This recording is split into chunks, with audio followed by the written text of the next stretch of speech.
कल कोर्ट ने सीधे सीधे कहा कि ये शैक्षणिक संस्थानों का अधिकार है कि उनके यहाँ क्या यूनिफॉर्म होगी। मैं हिजाब के संदर्भ में आपसे ये सवाल पूछ रही हूँ, यानी शैक्षणिक संस्थान ये तय कर सकते हैं कि उनके यहाँ क्या यूनिफॉर्म हो। अब जब आप यूनिवर्सल, आप एक तरफ इक्वालिटी की बात करते हैं, हर तरफ एक सर्वभाव हो, ऐसे में अगर इक्वालिटी उस क्लासरूम में हो जहाँ बच्चे पढ़ने जाते हैं तो उससे असदुद्दीन ओवैसी को दिक्कत क्या?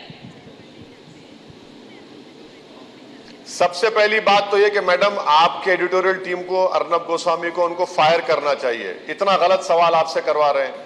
कोर्ट ने क्वेश्चन किया जब बहस हो रही थी, क्या जजमेंट दे दिया कोर्ट ने? नहीं दिया कोर्ट ने। अभी भी आर्गुमेंट होगा।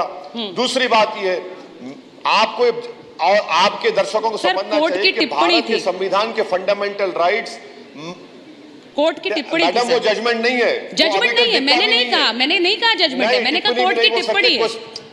सुनिए तो अब आप बोल रहे हैं, पहले आपने कहा कोर्ट ने ऐसा कह दिया। दूसरी बात सर, अभी तो हियरिंग चल रही है, फैसला कैसे आ जाएगा? बेटे को भिजाता हूं या आप भिजाते हैं?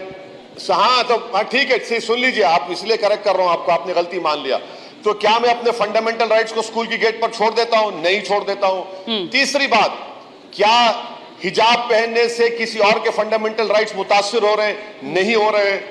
मेरी बेटी पहन रही है। चौथी बात, ये इस्लाम का एसेंशियल रिलीजियस प्रैक्टिस है।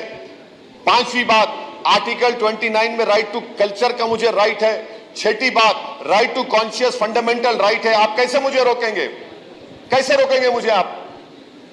मैं संविधान की बात कर रहा हूं आपसे।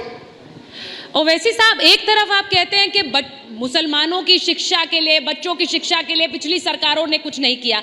आज हिजाब के नाम पर, ये कोर्ट में कहा गया है उन वकीलों की तरफ से जो हिजाब को डिफेंड कर रहे थे, कि हिजाब के नाम पर 17,000 बच्चों ने स्कूल जाना बंद कर दिया। अब ऐसे में आपको लगता है ये सही कदम है, हिजाब के नाम पर शिक्षा छूट जाए? कि तो आपने किया ना, आपसे मुराद भाजपा की सरकार ने किया। आपने मजबूर किया उनको गवर्नमेंट के स्कूल छोड़ने के लिए।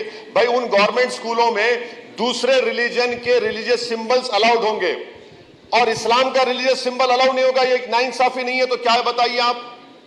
और बॉक्सिंग में, बास्केटबॉल में हिजाब पहनकर आप बॉक्सिंग लड़की कर सकती है, आप स्कूल में नहीं पहनने दे रहे उसको। क्या बात है बताइए आप? और आपको आपने ये कानून लाया क्यों? आप तो महरूम कर रहे हैं बच्चियों को तालीम से। और गवर्नमेंट स्कूल है, गवर्नमेंट स्कूल तो सबके पैसे चलता है ना। आर्टिकल 29(2) पढ़ लीजिए आप, भारत के संविधान आर्टिकल 29(2) का वायलेशन है ये। नहीं ओवैसी साहब, मैंने ये सवाल इसलिए किया कि क्या असदुद्दीन ओवैसी मानते हैं शिक्षा ना हो तो ना हो, स्कूल छूट जाए तो छूट जाए, लेकिन हिजाब जरूरी है, क्योंकि इससे संदेश तो यही जाएगा। उन बच्चियों ने उनका राइट टू कॉन्शियस, उनका डिसीजन है। प्राइवेसी का मामला, सुप्रीम कोर्ट ने पुट्टुस्वामी में कहा कि राइट टू प्राइवेसी एक इंपॉर्टेंट पार्ट है। तो उन्होंने अपने रिलीजियस प्रैक्टिस पर अमल करने के लिए गवर्नमेंट स्कूल को छोड़कर प्राइवेटली पढ़ रहे हैं, मगर आपने उनको मजबूर किया, सरकार ने उनको मजबूर किया। ओवैसी साहब, आप जिस तरह से बात रख रहे हैं अपनी, मैं सिर्फ ये कहूंगी कि जो 4 साल की बच्ची भी हिजाब पहन रही है, क्या उसकी कॉन्शियस है? क्या वो अपनी मर्जी से पहन रही है? 4 साल नहीं, सुनिए, देखिए, आपको इस्लाम में मालूम होना चाहिए कि जब बच्ची बालिग हो जाती है, जब बच्चा बालिग हो जाता है, उसको नमाज पढ़ना उस पर फर्ज हो जाता है। अब 4 साल की बच्ची पहन रही है तो आप उनके माँ बाप से पूछ लीजिए। मगर जब बच्ची अपना फैसला ले सकती है और ले रही है तो आपको रेस्पेक्ट करिए ना। आप क्यों चाहते कि मेरी बेटी आपकी तरह बन जाए? क्या मैं